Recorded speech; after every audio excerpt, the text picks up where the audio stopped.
Hello, everyone, and welcome to Good Body, Good Brain podcast. Today, we have a very special guest I'll tell you about in just a minute. But first, I have to do a commercial.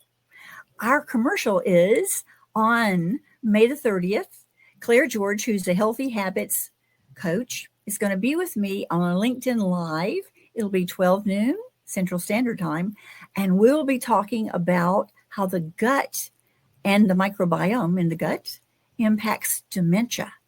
It will be part 4 of our 4-part series on the gut and how it really affects the entire bodily system. So that's my commercial. Please join us. I'm going to leave it up for just a little bit. And my special guest today is from the UK, and we're all the way across the pond.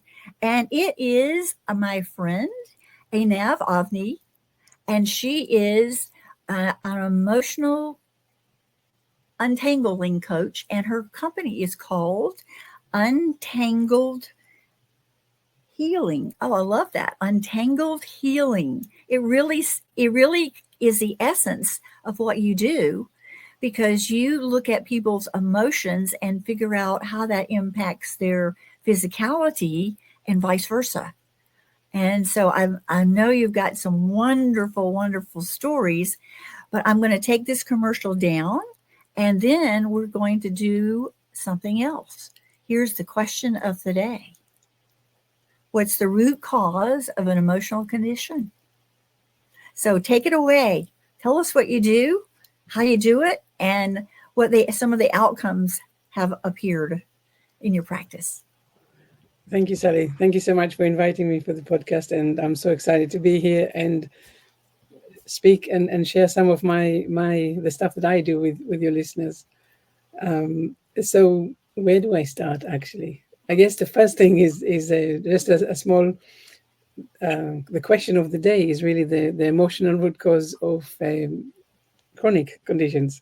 Mm-hmm. And so what I do with people, really, I use the emotion code, the body code, and the belief code to help people suffering from chronic pain, chronic illness, or unexplained medical conditions to heal or reduce their symptoms.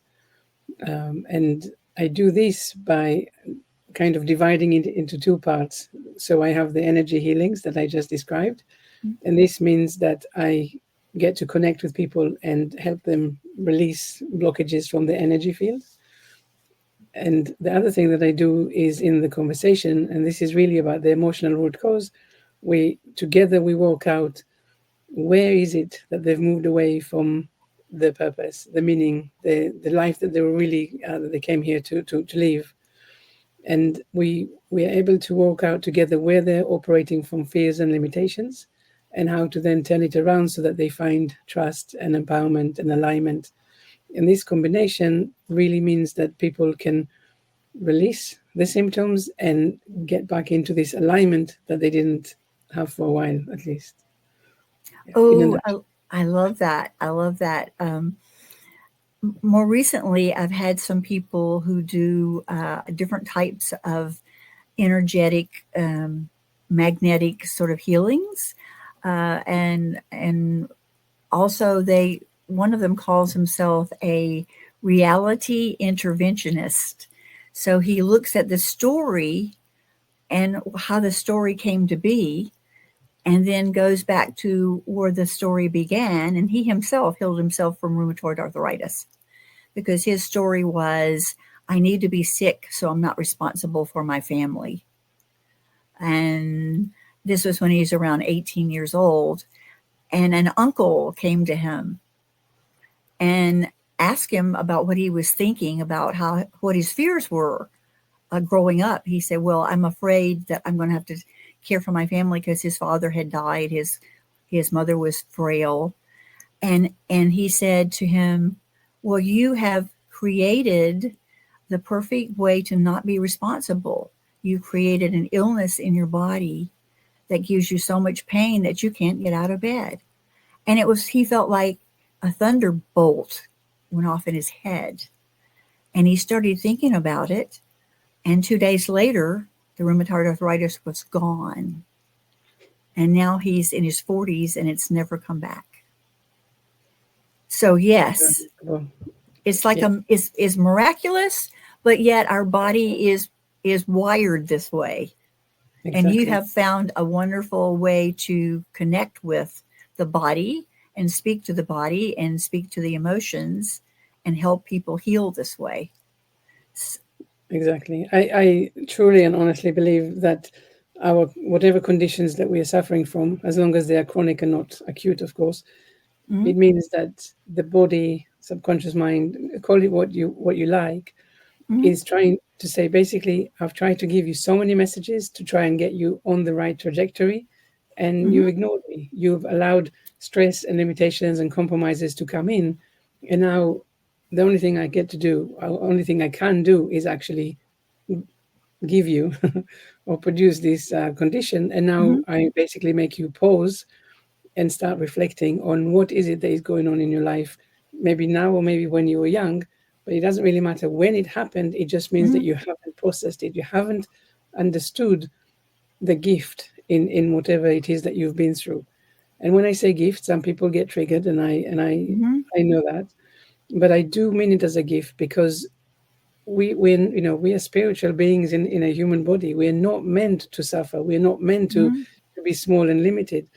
And so when we are given this opportunity to really pause and reflect, we can see that maybe for a moment we forgot our powers, we forgot how incredible we are and how limitless we are, and we succumb to that small thinking. And I say small thinking, and I'm not trying to, of mm-hmm. course, diss anything or say to anyone that they're not suffering. Of course, the suffering is very real.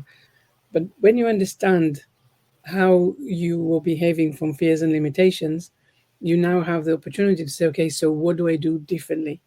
And now all of a sudden, you're able to park your ego, because your ego is always going to try and tell you that you're hard done by, or that you need more protection and stuff. So when you park the ego and you say, really, what is it? How am I living my life? What is going on here, really? And then you can see that maybe you're going to a job that you don't like, or maybe you're in a relationship that don't work for you, or maybe it's been forever since you played your guitar or went out with friends. And all of these little things, of course, together with potential anything that happened in your childhood, is bringing to this place where the body says, I just can't take it anymore. And now, because you didn't do what I was kind of hinting to you that you should do, I'm going to take over.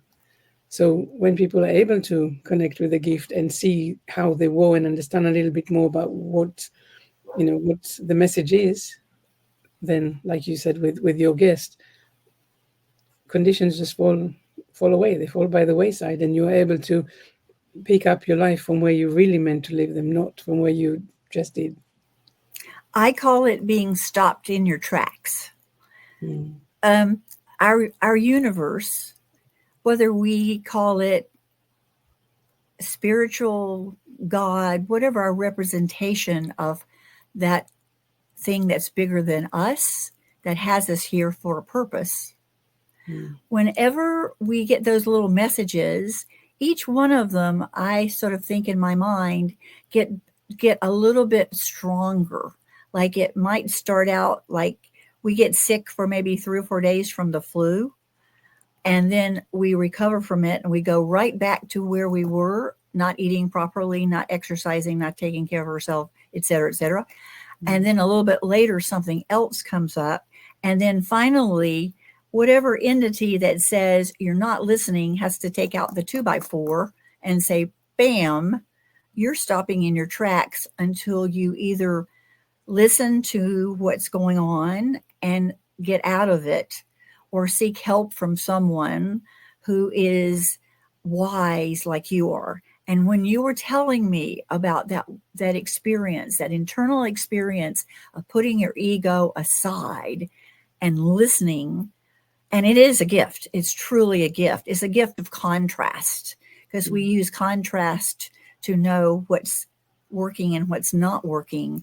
That gift, I just got cold chills. I just totally got cold chills when you said all that. Yeah, it's really fascinating. You know, it's I like to, when I work with people, I like to listen to the story. I like to to listen to words that they're saying, and really get these cues of how they're doing the illness or the pain, or the condition. And you can really see how people, get themselves into patterns of behaviors, or they get to sell themselves, like I said earlier, to play really small, or to just somehow believe that all this stress that they're going through is normal and natural. So it's interesting for me, because I like to, I guess I need to take it a step, to go a step backward, and say that actually, of course, I can only work with people that are already understanding. They already have that in the understanding that the conditions and the illnesses are not here to stay. Mm-hmm. And as such, whatever they've been diagnosed with, whatever the doctors told them, is not a life sentence. It's actually just an encouragement to now go and find their own way to change, to heal from it, to bring in, Mm-hmm. the big guns, really, but not with pharmaceutical necessarily, but actually find a natural way to listen to the emotions, listen to the stress, listen to the pressures, and then change how they've been operating all along, or at least for a while. So when people do come to me, they're already aware that they need to learn to listen to what is really going on. So I had one client, for example. I mean, I had a few of them, but he's always stuck in my mind. That when he came to me, his pain level was 9, 10 out of 10 constantly. He just Mm-hmm. couldn't do anything, and it was really tough for him. But very quickly, we were able to reduce his pain levels to, well, it went completely. Now he's completely pain free, of course. But at some point, when his pain levels would be around 3 or 4, and then all of a sudden, he would say, "Oh, it's jumped up to 7 again," and we would say, what's going on, what is going on with this, with this jump. And then we would be able to go back and see that actually there was an emotional event that he Mm-hmm. didn't acknowledge, and the pain was now being like, you know a kind of a Spotlight. spotlight, something that helped him to see Mm-hmm. that actually he was going back to his old ways of not paying Mm-hmm. attention, and to getting, stress instead of releasing things. Now, there was a point there that I was going to mention, and I lost it somewhere. So, yeah. I want to ask you, because what you do is very intense. How do you protect yourself? So I don't. It's a good question, actually, because Mm-hmm. before I started with the coaching, I initially wanted, a long time ago, I thought, oh, psychology, I want to do that, become a therapist, and I was very scared about taking people's um, pain and suffering onto me. Mm-hmm. But now I don't do that at all, and I don't feel that I need the protection, because the Mm-hmm. people who come to me, they already know that they're not in the story of suffering. They're Mm-hmm. always able to see that actually this is really just a pause until they can reconfigure themselves and move backwards onto the right trajectory. So the Mm-hmm. people don't come to me. I mean, of course, they share with me the sufferings and the traumas and all of Mm-hmm. that, but because we are able to see together that this is just it's just here for a moment, Yeah. then it doesn't come on to me, because Good. Good. I always ask that question, because I know that we grow from suffering. We can't, Mm-hmm. if we grow from comfort, we would always just be on the sofa and didn't Mm-hmm. do anything, right? We wouldn't do Mm-hmm. anything. So we know that we grow from suffering. So I'm saying, okay, so if I'm suffering, or if I'm being triggered right now, then the question has to be, how come? How come this is Mm-hmm. happening for me right now? And then I am able again to park this ego to one side and say, what is going on? I understand that I'm being triggered because I'm being prepared for something that is bigger and better. So instead of connecting with the suffering, let me now see, what is the lesson that I'm meant to be learning here? What Mm-hmm. is something Mm-hmm. that the universe is trying to get through that I'm not able to see? Now, until I have this understanding, that's when I'm repeating patterns. But when I do understand that I'm being triggered, so that I'm being prepared for something that is big and better, then I can start bringing in all the curiosity and looking for myself. Like I said at the beginning, where am I operating from fear and limitation, and how I can change it into trust and alignment and harmony, and so on. So So my involvement with my clients is, I'm there with them on that journey, but I'm not taking it on me, because I know that when they figure it out, Mhm. they can potentially be healthy again. So if Yes, yeah, and it is a journey, and we're in this constant journey as we move through life, learning different things. And when I talk to clients and they say, "I'm just so tired of dealing with all these things. I'm tired of dealing with this and tired of dealing with that," and they're usually in their 30s, and you and I are a little bit older than 30, slightly. slightly. And so I say, well, hello. Um, there's always the other lesson that comes after this one, and we don't know what it is. If we knew what it was, we could do it now. But we are waiting for the next one to come along. And and again, it's like, hey, that's the gift. Let's get a little bit bigger. Let's get a little bit better able to serve in a Mm. bigger kind of way, on a bigger stage, a bigger format. Because if we could impart a tiny piece of what you're doing right now into a larger population, I think that we would have less people who are just plain stuck in their apartments or their houses thinking, this is the rest of my life and I'm never going to be able to get out of this. Because Western medicine, as we know, does not encourage and neither has the time or training to help the person understand this. Functional medicine people try to get to the root cause, but again, have the training, usually, unless they specialize, to do the kind of work that you're doing. Yeah, yeah. It's to me it's so interesting to have this understanding that this is not a life sentence. We know that because we are all energy, we can Mm-hmm, move past this. We can change the mm-hmm, energy. We can, like I said, release the blockages. We can, everything is possible. We don't know where the limits are. So when I hear about people that are, still suffering, still believing that they are doomed and that there's no cure, mm-hmm. I feel sad for them. But I know that again, this is their journey, and when they're ready to, to start entertaining the idea that actually emotions and stress has a really big part of how they're feeling, then I welcome them, with open arms.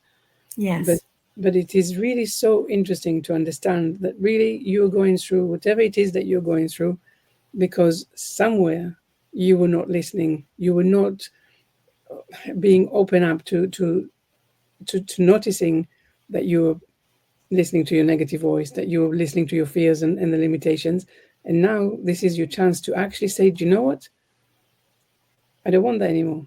I want my life like I used to imagine them when I was mm-hmm, 15, or when there was excitement in my life, when there was mm-hmm, joy. This is the opportunity, because mm-hmm. we say I want to be happy, but we can't be happy if we're doing the same thing again, again, again, and we already found out that we're not happy. So what will it be like? What does it take to say, okay, I'm going to dare to try something else? So for me, it's a fascinating journey, and definitely one that I'm very grateful to be a part of. Yes. And when you reach a point with a client, even if we're doing talk therapy and we're exploring the past, and someone like, sometimes people get involved in lawsuits and it gets really, really entangled. I'm talking about tangled, really entangled. Mm. And they're in the battle because they want to win, because they know they're right. But they won't win because it's like an ant going up against like something that's like an elephant, in terms of resources and things like that. And when they reach the point when they realize they're not going to be able to win, and I ask the question, when are you ready to step out of this story?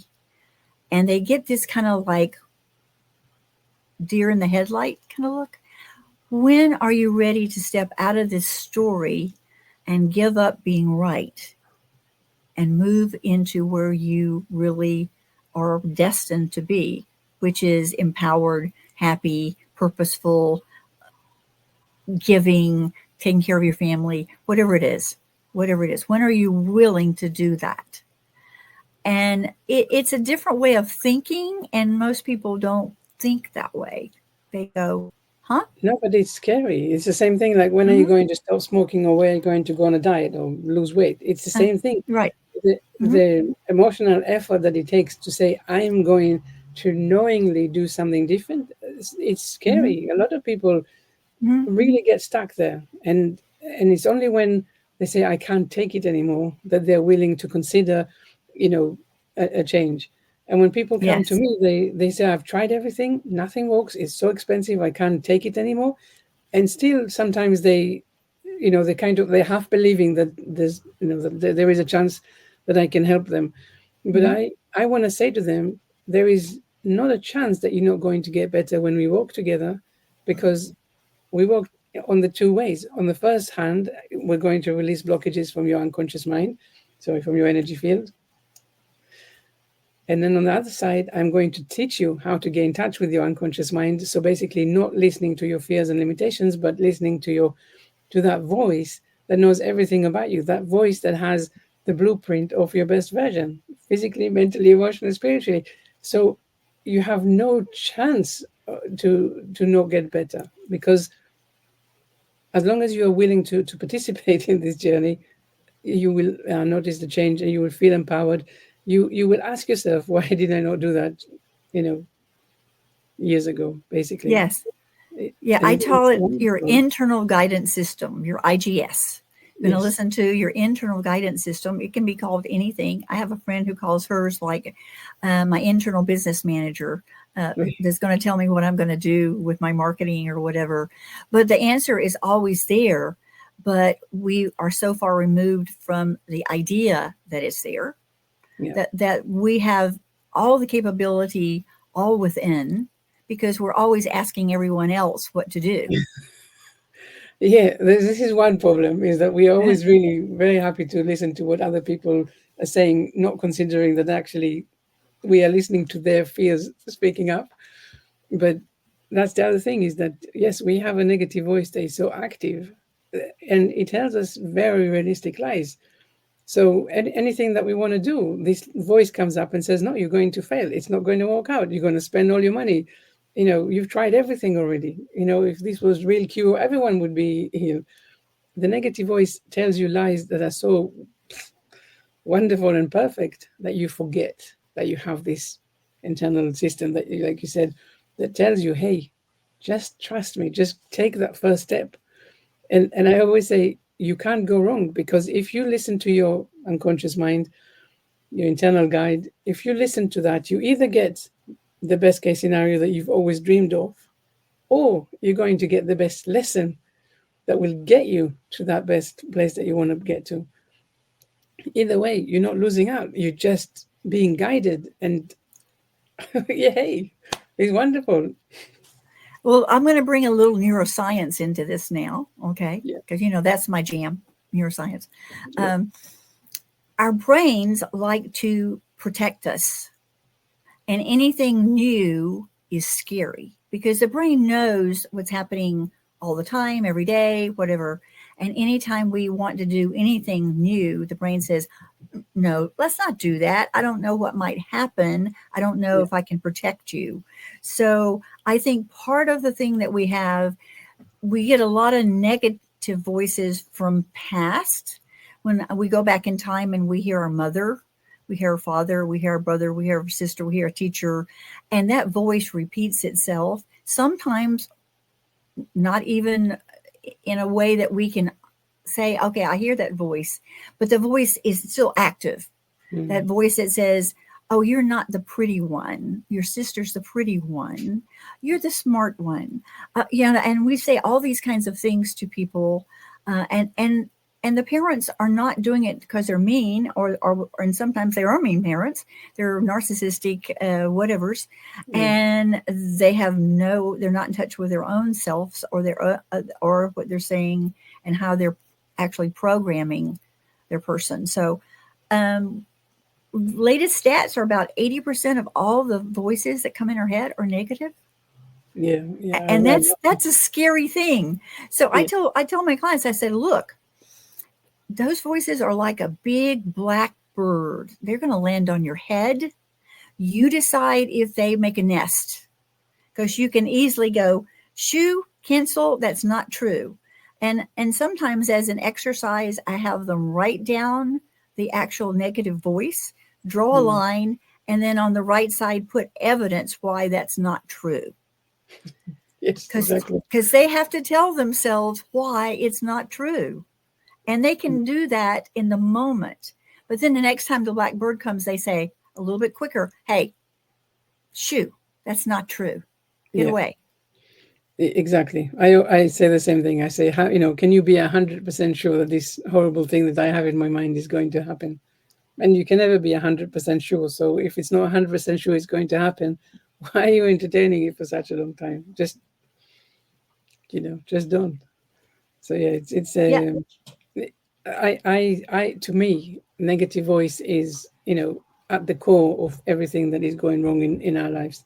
Mm-hmm. And for people that have a very active negative voice, that's when they allow pressure and stress to come in, and they say, I don't know, I've always done these things in this way, I don't know how to do it differently.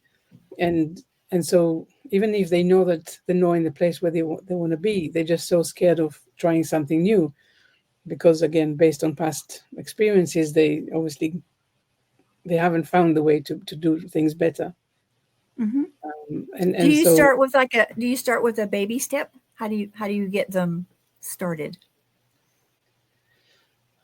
usually the first conversation I have with people is always about the two voices, the unconscious mind, which is of course, like you said, internal guide system, versus the voice of the negative voice. And I always want to show them how the negative voice is trying to keep them in the comfort zone, keep them small, keep them limited, versus the unconscious mind that is the voice of trust. And the unconscious mind says, I don't need to know how and where and when and how much and all of that, because I don't care about this thing. I know that as soon as you do the first step, everything is going to fall into place, and I'm here to support you, and the universe, and everyone else. So so when people hear that, they can really start to get connected with this negative voice, and how much space at the table they give this negative voice. And so then we look, and then I say, okay, tell me anything from your current days that what is going on, basically. And I'm looking for these triggers, like I mentioned earlier. And then I will listen to what people are saying, and I can hear that is just one lie of the negative voice after another. So Mm-hmm. it's that thing of, this illness is never going to go away. I've been ill for such a long time. Why am I not better yet? Or, I'm so young. Why am I ill? All of these questions and all of this is just one fear after the next. Now, when you have so many fears and lies in your horizon, you feel doomed. You really don't know how to come out of it. But when I show them that actually this is really just a negative conversation, because your negative voice wants you to do today exactly what you've done yesterday, then there is no reason why you will get better, because your negative voice tells you such brilliant lies. Then I want to show them, I guess I use a little bit of neuroscience, my understanding of it as well. Mm-hmm. And I try and say, hey, but look at it, because again, this is now a pattern. You get up in the morning, and the first thing you do is check where it's painful and what is your pain level. This is a habit, and of course, when you look for pain level, you find one. You're going to find it. Yes, especially when you're laying in bed. Right. So here you are. Even the first thing that you do in the morning is already back to the habit, back to the pattern. And then Mm-hmm. I share, right, how we can now start rewiring our brains. So we want to start doing things differently. So there's a lot of conversations that are really just very much eye-opening, and people, it resonates with them because they really recognize themselves in you know in who they are at the moment and how they do things.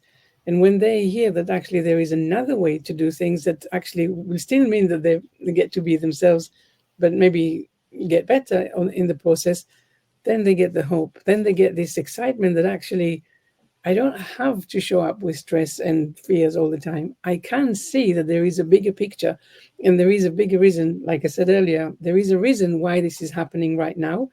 And when I understand the reason, I don't need to continue with the emotions and the fears. So it's a very, I don't know, it's fun conversations. It's very enlightening conversations. They're very allowing, because we always say, of course, we want to show up with compassion. You didn't know yesterday what you know now, so Mhm. let's not be harsh on ourselves on the way that we were yesterday, but just accept that from now on we're going to do things differently in a more empowering way. And Yes, and accepting that you don't know what you don't know. And yeah, what you just said is so true. When people go back in time and they say, how come I didn't do so and so? Well, you didn't know to do so and so because you didn't have the knowledge you have now. Now you're 35, you were 15 then. You had no way to know that that person that you thought you were in love with was really a malignant narcissist and he was going to take you down a road that you did not want to go.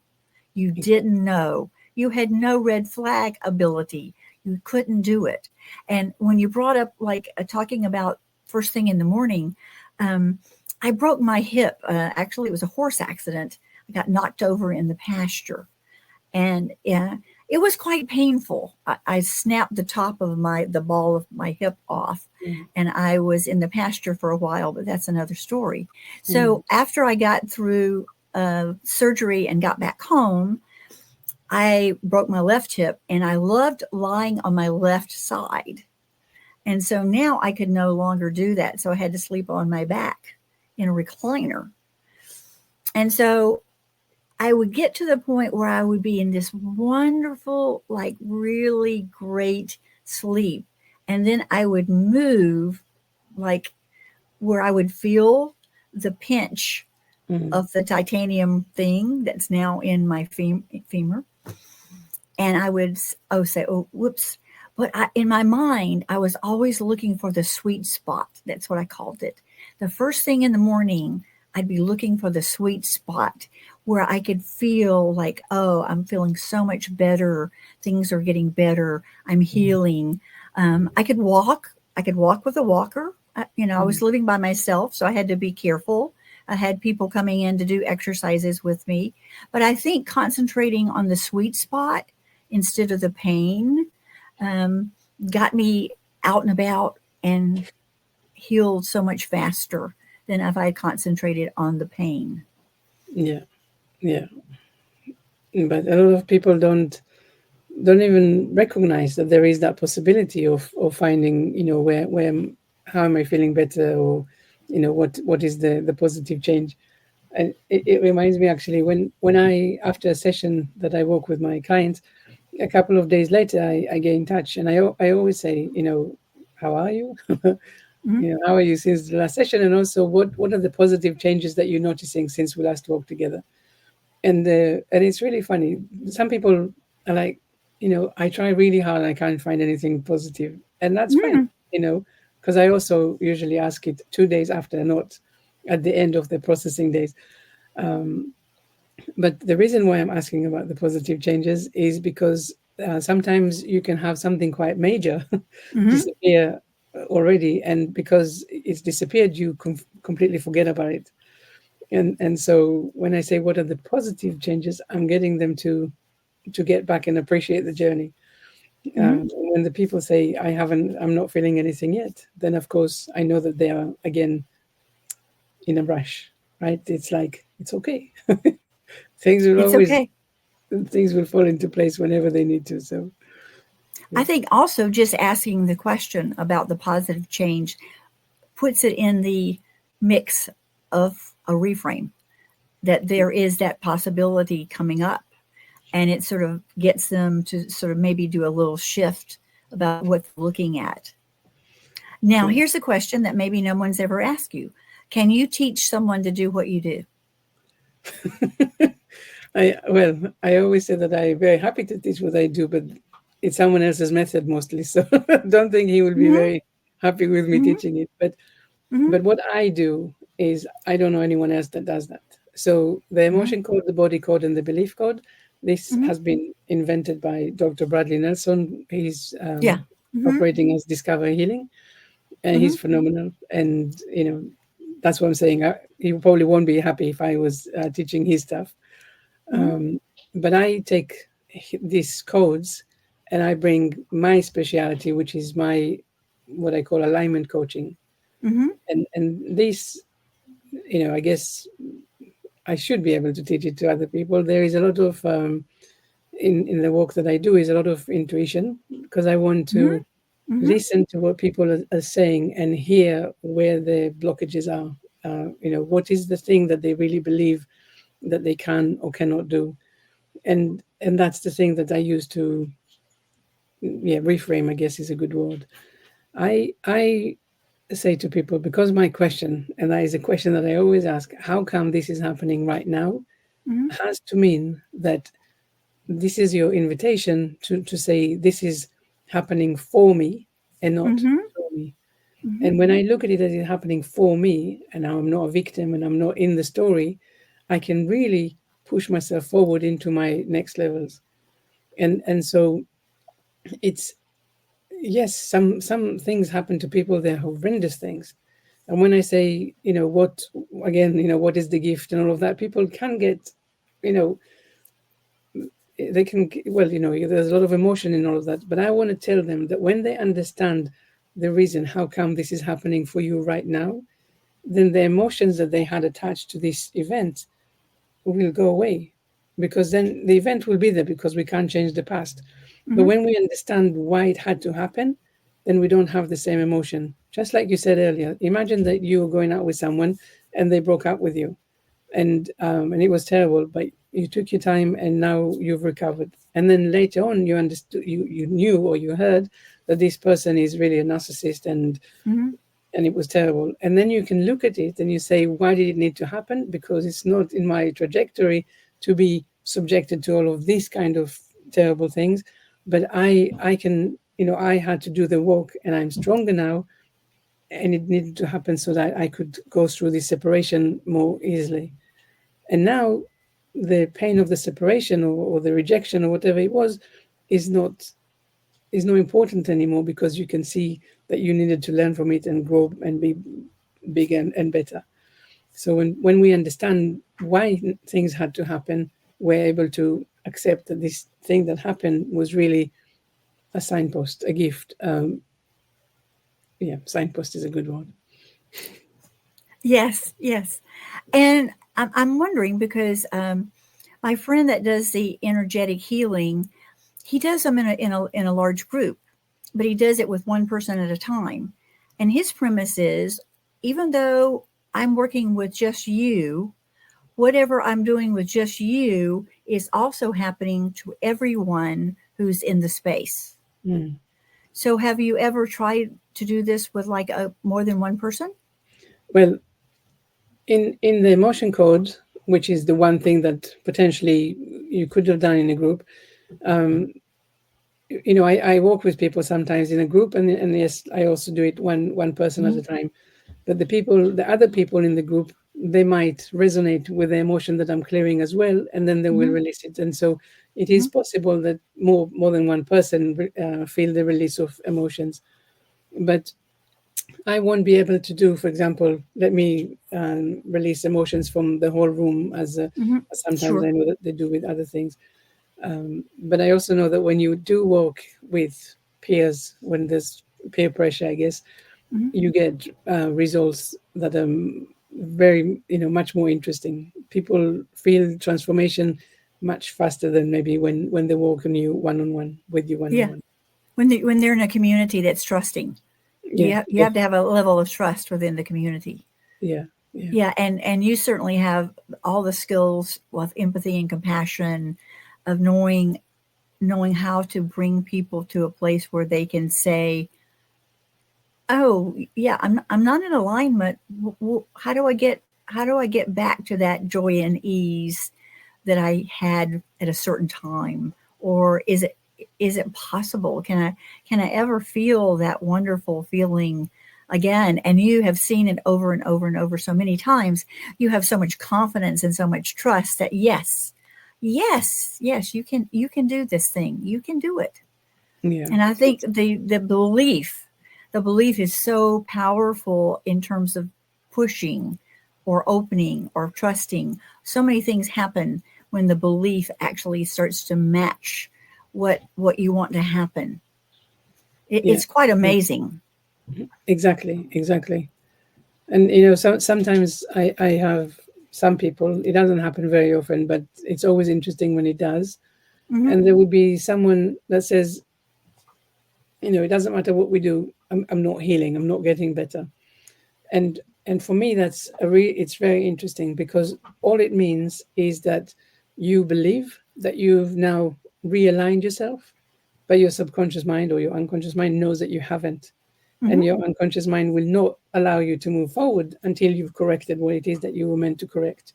Hmm. And sometimes I do. I had one client like this recently, and it was very interesting, because I was trying to say, hey, you you are overlooking something. You're not doing something that your subconscious mind wants you to do. And he would say, I've done everything. and and then there's a little bit of a challenging conversation. But when the people are open to say, okay, let's explore this together, what do asking me, if even, what do you feel I can do differently, then it means that there is a lot of trust. That means that we can really go to town with exploring what it is that they're not doing yet. Yeah, I call it peeling the onion. Yeah. Yeah, exactly. Yes, yes, because the layers start to come off, and you think, "Oh, okay. Well, this is good. I like the place I'm here now. I've got these layers off." But the onion has a translucence, and if you look really deep down in there, you can see like there's some other things that we haven't quite gotten to. Yeah. But that usually takes a guide like you to pull those, help them. Not, I don't mean pull has like a connotation of force, but to allow that layer to arise, and so you can see what's underneath it. Exactly. But the other thing is, if the problem is still here, then you haven't finished with the work. Mm-hmm. I had a client with psoriasis, for example, and when we started working, her psoriasis was pretty bad. Like a lot of scratching and bleeding, and And it was bad. debilitating. It was really, Mm-hmm. really upsetting her. And by the time we finished working together, it was just about 8 sessions. She wrote to me. She said, "Oh, my psoriasis is 90% gone." Mm-hmm. And we both knew that actually there was just a little bit more that she needed to do before it will be gone completely. And that's exactly what happened when she reached that stage. Psoriasis gone, not come back.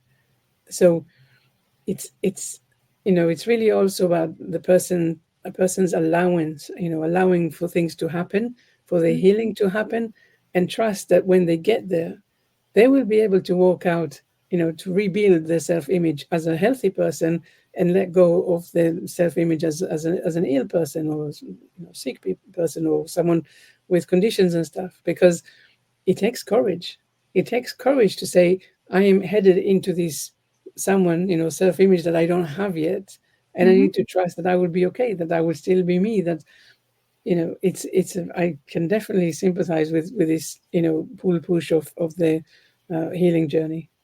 The self identity is such a fascinating thing, Mm. especially like when you talk about psoriasis well, it could be anybody, men or women, but women particularly um, are so self-conscious about their bodies anyway. We're subjected to all the magazines that tell us we should be thin and gorgeous and all those kinds of things, and we certainly don't need any psoriasis to do that. And I had a friend who had psoriasis, and it was pretty extreme. But every time he went on a vacation to Hawaii, it totally disappeared. Totally. Yeah. As soon as he got on the plane coming home, it came back. He Yeah. couldn't figure it out.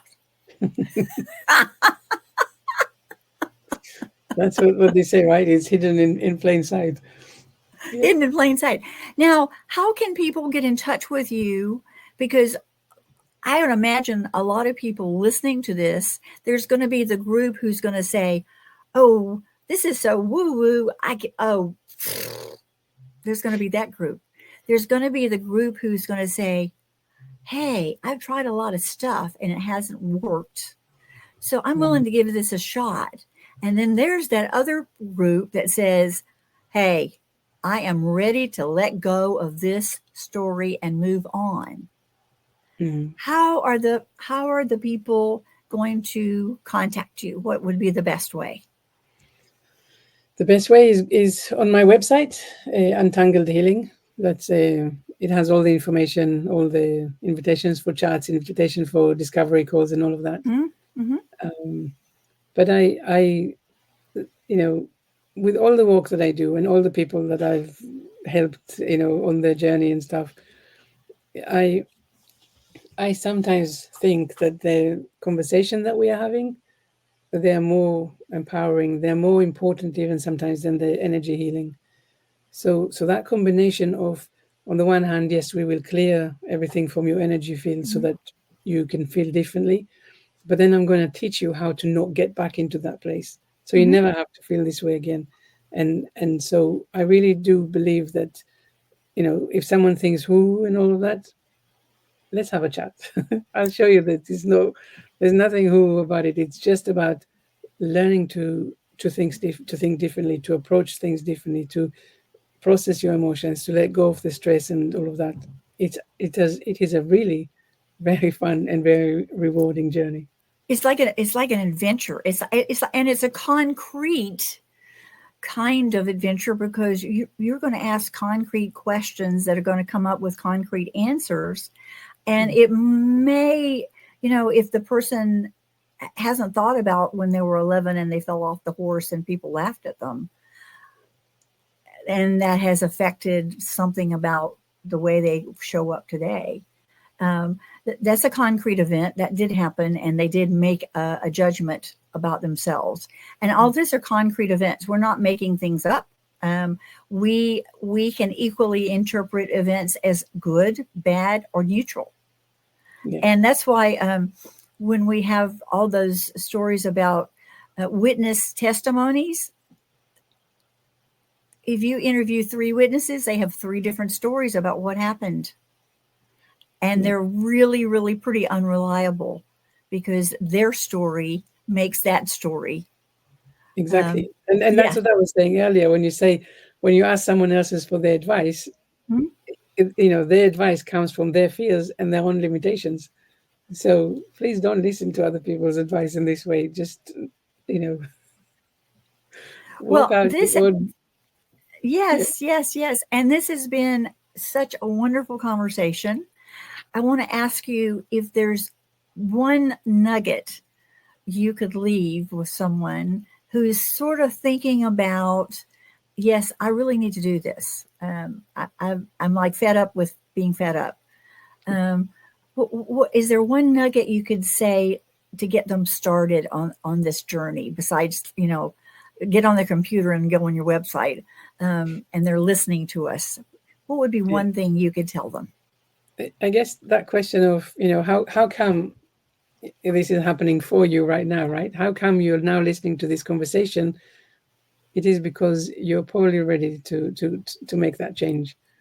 And when people come and talk to me, if I feel I can't help you, I will say I Mhm, can't help you. I won't just say, oh, mhm. it really is about that journey together. Um, but yeah, if you've been sitting on the fence for a while, come and have a chat. That's Yes. I know this has been so much fun to have you on again. I'm hoping that you will agree to come back at some later time because obvious. there's so much to explore.